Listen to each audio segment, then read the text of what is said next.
Pues sí, a ver, el tema, por ejemplo, primero la carta de compromiso, ¿no? Que es una carta ya existente y, bueno, el gobierno se protege con eso.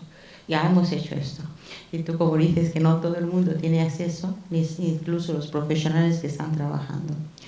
En eso Sebagal, por ejemplo, lo que ha hecho es sacar un documento en somalí, en inglés, en francés, y leemos. Además lo hemos copiado de un formato que ya existe en Alemania y Holanda, que ha funcionado. Le hemos dado un formato pasaporte. Es un documento dirigido donde explicamos a las mujeres cómo utilizarlo y está en su idioma para que puedan utilizar. Pero el otro error que se está cometiendo también, según los protocolos existentes, ¿no?, que se han hecho desde la salud, cómo atender, es como a mí me da la sensación esos protocolos de cómo voy a poner el quesito aquí y a ver si pica el ratón. No es prevenir realmente, ¿cómo voy a pillar? Es cómo voy a pillar, ¿no? El trabajo de prevención lo estamos haciendo desde las asociaciones. Estamos intentando trabajar con esas personas y además tampoco estamos teniendo en cuenta que, como tú has dicho ahora mismo, que se puede estar practicando aquí. Porque ponemos el foco inmediatamente que la madre dice que va a viajar y ahí saltan todas las alarmas y bueno, a ver la carta, a ver si eso se va a viajar. ¿Y qué pasa si no voy a Somalia, pero voy a Francia? Y voy a hacer lo mismo. ¿Va a saltar las mismas alarmas? Pregunto. ¿Qué pasa si no salgo de mi pueblo? Y aún así lo hago, ¿no? No estamos teniendo esto en cuenta. Salió, por ejemplo, en Francia un caso que estuvo hace unos años, habían hecho un documental de esa señora, era senegalesa, ¿no? Sí. Que tenía un piso donde practicaba la mutilación genital femenina y no se supo durante mucho tiempo hasta que denunció una niña de 14 años. ¿Qué pasa si eso está pasando aquí? ¿Qué pasa con la niña de Georgia, de Rusia, de Yemen? ¿Quién está vigilando a esas niñas para buscar la mutilación genital femenina? Porque estamos centrados en la niña negra. Gracias. Sí, de hecho ahora es tu turno.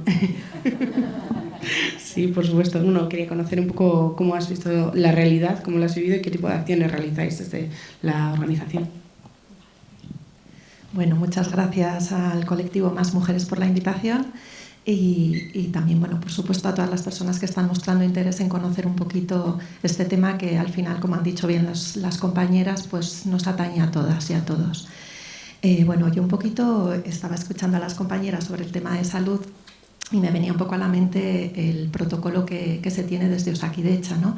Y efectivamente sí que se están intentando hacer esfuerzos, sobre todo desde las organizaciones, y sí que es cierto que con mayor o menor medida a veces nos abren o nos cierran las puertas, ¿no? Es un poco la realidad que tenemos. Y sí que desde mi punto de vista, bueno, pues sí que tendría que ser Osakidetza como organización quien tomara un poco las riendas de esto, porque estamos hablando un poco, ¿no?, de eso, ¿no?, de cómo atender con dignidad, pero luego también sobre todo de cómo prevenir, ¿no? Hablábamos, ¿qué pretendemos con este protocolo? Que no haya nuevos casos. Si estamos atendiendo a mujeres que de alguna manera vienen a dar a luz, pero estamos viendo, o vienen a un control prenatal y vemos que han sido mutiladas, es bastante posible, o no, pero puede ser posible que quieran también, tengan ese deseo de hacer la mutilación con las niñas, ¿no? Entonces yo creo que esas son oportunidades que a veces se están perdiendo por el desconocimiento y creo que no nos podríamos permitir, no deberíamos permitirnos esto, y aquí yo creo que es un poco donde viene el fuerte del sistema de salud para la prevención, ¿no? Entonces, por supuesto, a cuanto mayor número de profesionales sanitarios y sanitarias lleguemos, pues evidentemente va a ser mucho mejor. Entonces, esto era un poquito la aportación. Otro tema que también se hablaba es un poco la calidad de la atención, ¿no? Queremos que estas personas se sientan respetadas y para mí ya no se trata solo de un tema de calidad, sino de calidez. Decía un poquito alguna compañera cómo en los servicios de salud a veces parece que van a pillar, ¿no? Eso decía la palabra, es que parece que van a pillar el caso. el caso yo creo que no tiene que ser enjuiciar a nadie o pillar a nadie, sino ver una oportunidad, intentar aprovecharla de manera muy respetuosa y muy, muy sensible para que esto no se produzca. Tenemos una oportunidad de ver a esa mujer y de conocerla. Tenemos una oportunidad, y aquí también entiendo que bueno, el sistema tiene también sus dificultades, tenemos consultas muy cortas y sabemos que es una realidad, y muchas profesionales nos dicen eso, ojalá tuviéramos consultas más largas. Yo creo que no solo se trata de un tema de saberes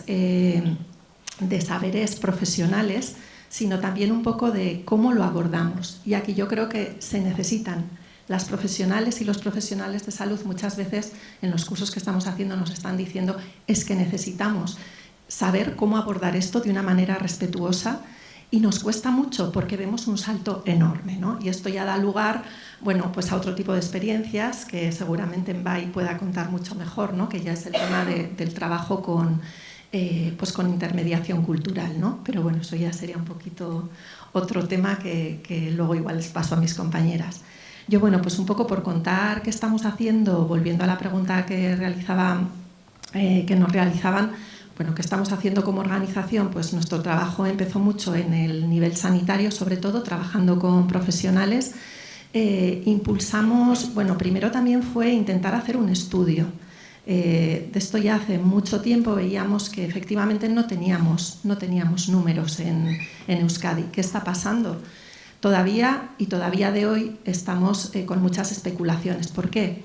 Sí que se han hecho algunos estudios. De hecho, bueno, el primero fue realizado por Munduko Medikuak, pero sí nos dimos cuenta que a pesar de que tenemos un servicio de atención sociosanitaria para personas que no tienen la tarjeta y que hacemos cursos de promoción de la salud y se hacen otro tipo de cursos que nos permiten generar una relación y tener, como quien dice, un proceso, ¿no?, de trabajo con esas mujeres y hombres, con esas familias, son temas que son muy tabús. Entonces nos dimos cuenta que, a pesar de haber intentado generar un espacio de confianza, bueno, pues no siempre, sabíamos que no siempre contábamos con las cifras reales, ¿no? De hecho, alguna mujer a posteriori nos dijo, pues ahora ya que lo he trabajado el tema, me atrevo a decir que sí, yo lo he sufrido, pero en aquel momento no. Entonces es algo también que nos tiene que hacer reflexionar, ¿no? Se tienen estimaciones, no sabemos a día de hoy exactamente qué es lo que tenemos. Sí sabemos números de personas que pueden estar en riesgo, pero simplemente porque provienen de países donde se realiza la mutilación. Sabemos que también hay ya muchas personas que vienen afortunadamente concientizadas y conocedoras de las consecuencias negativas que puede tener y que no son partidarias de hacerlo, y tenemos muchas activistas y afortunadamente bueno, las cosas están cambiando, ¿no? Entonces, bueno, ¿qué estamos haciendo? Pues hemos trabajado para impulsar ese protocolo y para darlo a conocer entre personal sanitario. Se han hecho muchas formaciones a nivel de hospitales. En Álava, por ejemplo, en los 2 últimos años sí que nos han abierto mucho las puertas, tanto en el área rural como en Vitoria. Este año se han realizado 2 talleres solamente en Vitoria y nos están pidiendo más. A veces sí que nos damos cuenta que a la hora de promocionar los cursos, pues evidentemente depende un poco de la persona que esté ahí, ¿no? A cargo de, ¿no?, del servicio de ginecología, a cargo de... Entonces, bueno, ahí sí que vemos pues que tendríamos todavía mucho espacio para llegar a más gente. Pero sí que vemos que hay una necesidad y sí que hay una apertura, ¿no?, afortunadamente. Luego, bueno, hemos trabajado mucho, hemos intentado llegar a las comunidades africanas, sobre todo con asociaciones, con personas. Aquí sí que pensamos que es súper importante, las mayores activistas son africanas, tienen esa cercanía cultural de entender lo que han pasado, cómo lo están viviendo ellas en su particular contexto, porque como decían las compañeras, los contextos son infinitos. Entonces, a mí sí que nos parece que es muy importante trabajar a través de ellas y ellos, ¿no? Muy bien que está aquí en Mbay, hemos trabajado mucho con él por eso, cómo nos acercamos a esos hombres que parece que este tema no les toca, cuando en realidad, claro que les toca, ¿no? Son maridos, son papás y tienen también mucho que decir sobre si se practica o no se practica. Entonces, bueno, hemos trabajado mucho también en los centros de educación para personas adultas. Esto, por ejemplo, en Álava ha sido algo que nos han abierto muchísimo las puertas. Tenemos la suerte de que contamos allí con un número muy elevado de personas de origen extranjero, muchas están estudiando castellano y son oportunidades que se nos brindan para poco a poco ir trasladando el tema. ¿Qué es lo que nos ocurre un poco? Bueno, y aquí igual también es un poco, me lanzo a hacer mi solicitud, ¿no? Pero yo no creo que el tema de la mutilación sean acciones puntuales. ¿Son importantes? Sí, pero estas transformaciones son procesos. Entonces no nos vale con hacer un 6F, ¿no? No nos vale con hacer algo puntual. Yo creo que tenemos que estar en el día a día y que además para llegar a estas mujeres necesitamos confianza y eso no lo generas de la noche a la mañana. Eso necesita unos procesos de acercamiento, necesita procesos mucho más largos, que es un poco lo que quiero reivindicar aquí. Y luego, bueno, estamos trabajando también, y esto en menor medida por las dificultades que tenemos en el sistema educativo, por las currículas tan llenas que tienen muchas veces, ¿no? El profesorado nos dice, es un tema importantísimo, pero ¿dónde lo meto? ¿Dónde me cabe esto? Entonces sí que vemos también que hay dificultad porque bueno, queremos trabajar desde las organizaciones los temas de igualdad de género, de violencia, crisis climática, y es verdad que bueno, tenemos un sinfín, ¿no? de asignaturas pendientes, pero creemos que esta no es una más, ¿no? Entonces sí que en este sentido nos está costando llegar un poquito más al sistema educativo. A veces las AMPAs también nos están sirviendo de trampolín porque afortunadamente también en las AMPAs cada vez hay mayor participación de personas provenientes de otros países. Entonces, bueno, pues ahí tenemos, digamos, uno de los grandes retos. Hemos trabajado también sensibilizando un poco a la población en general. Lo que queremos es contar con más aliadas y aliados en esta lucha. Entonces, también que vean que es algo que está ocurriendo y que todas y todos podemos en un momento determinado tener la palabra y aportar nuestro granito de arena, y esto bueno, pues lo hemos hecho a veces mediante exposiciones fotográficas que han sido donde damos protagonismo por supuesto a las mujeres africanas. Hemos hecho pues visitas guiadas, se han dado charlas. Entonces bueno, este también es un poco un tema que igual ha sido o está siendo tocado en menor medida, pero que sin embargo, bueno, yo creo que necesita también un fuerte impulso. Es que recasco, Cristina. Bueno, Bistani, te toca. Quiero saber qué hacen, cómo pueden abordar las instituciones, en este caso una institución local como es el Ayuntamiento de Bilbao, este tipo de casos. Si tenemos datos sobre cuántos casos puede llegar a haber entre nosotras y sobre todo esa duda, ¿no? que al final los compañeros nos han dicho, ¿se puede hacer estas prácticas, pueden estar ocurriendo aquí en Bilbao o en Euskadi? Egun on guztioi, eskerrik asko gonbidapena-gaitik, goizane naiz, Bilboko udaletik nator eta programa honen arduranik daukat. Vale, no sé un poco, tengo muchas cosas en la cabeza, no sé un poco por dónde empezar.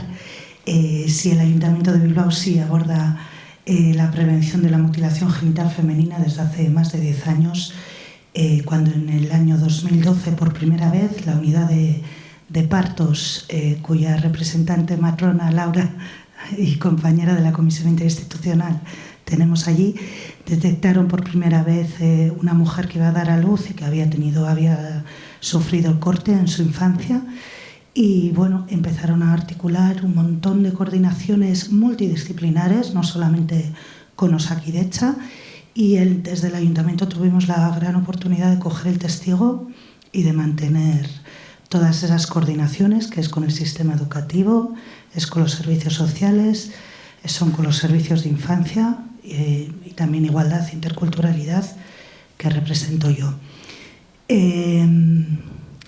Se puede hacer muchísimo, hemos hecho ya muchísimo, no solo el Ayuntamiento, pues la única forma de hacerlo es con lo que se llama la coordinación interseccional, y que hay personas que piensan que no existe, pero sí tenemos algunos pequeños ejemplos. Se puede hacer en el caso del Ayuntamiento de Bilbao porque tenemos una base preventiva con un centro sociosanitario que lo tenemos aquí al lado, que se llama Módulo Auzolan, donde tenemos unas grandes profesionales especializadas en lo que es el enfoque de género, el enfoque intercultural, desde el mundo de la psicología, desde el mundo de la medicina, desde el mundo de la abogacía, ¿no? Es un equipo multidisciplinar que forma a nuestras mujeres directamente derivadas desde el Hospital de Basurto y las formamos como agentes de salud.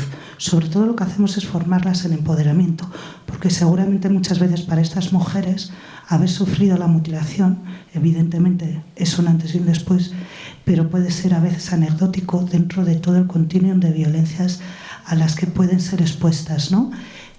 Todas las mujeres sufrimos violencias, pero es evidente que el hecho de que una mujer haya sido cortada es un indicador de una fuerte brecha de desigualdad y es lo que nos sirve a nosotras para identificar a esas mujeres como altamente vulnerables y que necesitan conocer sus derechos sexuales, necesitan conocer sus derechos reproductivos, necesitan identificar violencias, saber cómo erradicarlas, saber la normativa que las ampara y un poquito desde ahí, ¿vale? Tenemos en Bilbao también 704 personas profesionales estratégicas formadas. Este año, por ejemplo, hemos formado a todas las matronas de la OSI Bilbao Basurto. Hemos estado también en el Hospital de Galdácano presentando el programa al servicio de ginecología y obstetricia de allí. El año pasado formamos a 17 centros educativos, en fin. Os puedo dar todos los datos, pero no creo que estemos aquí para eso. A ver si vais a pensar que quiero hacer marketing y no es el caso, pero el programa integral funciona porque hay gente que cree en la prevención y muchísima colaboración interinstitucional. Toda la comisión que estamos, me da igual que sea la jefa de partos, que sea la pediatra que más conoce el programa en Euskadi ¿vale? O que sea una inspectora educativa de esto, es porque la gente cree en las culturas, cree en las personas y sabe que cuando das herramientas a las personas, pues las personas cambian y cambian tradiciones y aprenden y se sienten acompañadas y un poquito desde ahí. Y solamente rápidamente, la definición de mutilación para mí es una práctica de control de la sexualidad universal, de la sexualidad de las mujeres a nivel universal. Lo único que hay en común en la práctica es que es una violencia de género de primerísimo grado ejercida sobre niñas y desde ahí no importa la religión, porque religiones de todo el mundo, etnias de todo el mundo, continentes de todo el mundo, se sigue practicando la mutilación como control de la sexualidad. Y es una práctica que se hace por amor. No es una práctica que se haga con ningún objetivo de dañar a la niña, ¿vale? Es una práctica que se hace para que esa niña sea parte de la comunidad y porque desgraciadamente esa comunidad no ha tenido acceso a los conocimientos y a la realidad, no asocia los daños que esa mujer el día de mañana pueda sufrir a aquello que sufrió de pequeña. Entonces ese desconocimiento les hace pensar que es que hay que hacerlo por tradición. Igual que por tradición aquí no abandonábamos muchos matrimonios a pesar de sufrir violencias, porque el matrimonio era sagrado, ¿vale? Es por establecer una equiparación, pero que se entienda enseguida, ¿no? Hay muchas tradiciones que no se cuestionan porque no ha habido oportunidad de hacerlo. Entonces es de lo que se trata, ¿no? Toda la prevención se trata de, bueno, vamos a tener la oportunidad de cuestionarlo y de vivir de otra manera y llamar a las cosas pues por su nombre. Sí, yo tenía otra pregunta contigo. ¿Qué necesidades ze behar eskatzen duten zuregana edo udalarengana doazen emakumeak, las mujeres que acuden en busca de formación, información? ¿Qué necesidades muestran? Bueno, las necesidades son muchísimas, igual que muchas mujeres autóctonas también si se acercarán, pues necesitan red, necesitan conocer sus derechos, necesitan saber a qué recursos acudir, necesitan bueno, pues tener una serie de pautas también de cómo funcionamos aquí, ¿no? Una de las cosas que más sorprende, por ejemplo, es el hecho de que sepan que si a sus niñas les pasa algo, son directamente responsables de ello, aunque no lo hayan practicado ellas mismas o ellos mismos en el caso de hombres, ¿no? Que también formamos a hombres como agentes de salud, porque en efecto también tienen que estar. Tienen muchísimas necesidades, como todas las mujeres. Nosotras lo que intentamos hacer, era un tema que lo tenía pensado igual más para luego, pero es igual, lo que intentamos es hacer lo que la Ley Vasca de Igualdad establece, ¿no? que hay una reparación del daño causado, ¿no? Entonces, ahí lo que tenemos que hacer es trabajar coordinadamente a distintos servicios, desde un acompañamiento psicológico, un acompañamiento sanitario, un acompañamiento también en el propio centro educativo, si fuera el caso, ¿no? Y que sea, bueno, pues una mirada integral de una puesta en marcha de todos los dispositivos que tengamos en mano para acompañar esos procesos, ¿no? Desde la normalización de que esa niña vivió lo que vivió y ahora está aquí, y vamos a intentar integrarlo como otro tipo de intervención complementaria, ¿no? Desde ahí, yo creo. Mi esker. Bueno, Oiana, Goizane justo hitz egin du, ez, berdintasun legeari buruz, ha hablado Goizane de la Ley Vasca de Igualdad. ¿Cómo se puede abordar desde el panorama político estas causísticas y en el caso del Parlamento Vasco, cómo se aborda? Vale, bueno, pues egun on guztiei, eskerrik asko gonbidapenagatik. Yo creo que el primer paso que dimos en este sentido fue el que ya habéis mencionado, ¿no? Que en 2022 se reformule la ley de 2005 y abra una perspectiva, sobre todo una reflexión mucho más profunda en torno a lo que son las violencias machistas en plural, y estemos hablando de violencias machistas que ocurren aquí, las nombramos y las miramos, y que dentro de ellas se encuentren la mutilación genital femenina como violencia sexual, creo que es uno de los pasos, ¿no? Para dejar de mirar hacia afuera y responsabilizarnos desde dentro. Creo que ese fue uno de los pasos importantes, ¿no? Es verdad que yo creo que ahí nos falta el siguiente paso, ¿no? Que es entender que cuando estamos hablando de reparación, que estamos hablando de la importancia protagónica que tienen las supervivientes de la violencia, dejemos de entender, como hemos entendido la violencia hasta ahora, la violencia machista como esa violencia que se daba en el ámbito de pareja o expareja, vamos a decir, familiar, y hemos ampliado la mirada a esas violencias, ¿no? Y ahí incorporar la necesaria reparación y la necesaria participación de las protagonistas mismas dentro de las diferentes violencias. Entonces ahora, en 2002, renovamos esta ley y ahora es el momento, ¿no?, de empezar a dar pasos en ese sentido. Yo, por ejemplo, miraba con otra de las violencias también que hemos nombrado, pero por hacer algún tipo de comparación, hablamos también de las violencias digitales, por primera vez en esta ley, las violencias que se dan en el ámbito digital, y todavía hoy no tenemos, ¿no?, la forma de contabilizar, todavía hoy no tenemos la forma de hacer seguimiento de estas. Obvio, no tiene nada que ver lo que es una violencia digital, que es algo que estamos hablando estos últimos años, con la mutilación genital femenina que, como muy bien decíais, ¿no?, llevamos tiempo afrontando desde aquí, ¿no? Pero por hacer una comparación. Y a mí ahí, para preparar un poco el día de hoy, estaba mirando pues los diferentes datos que se van recopilando, ¿no? Y en 2020, por ejemplo, el Ministerio de Igualdad español hacía una recogida de datos en el que decía que, según este informe, 1.381 niñas y adolescentes en la Comunidad Autónoma Vasca estaban en peligro de...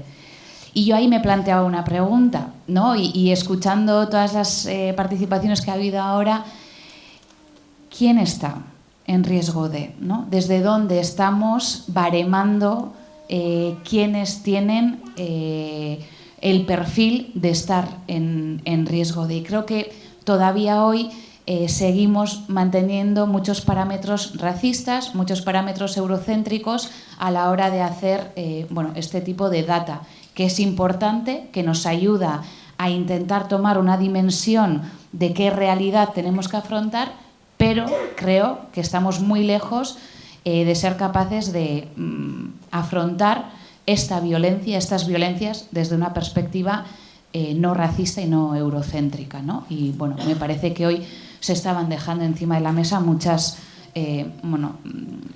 propuestas que van en ese sentido.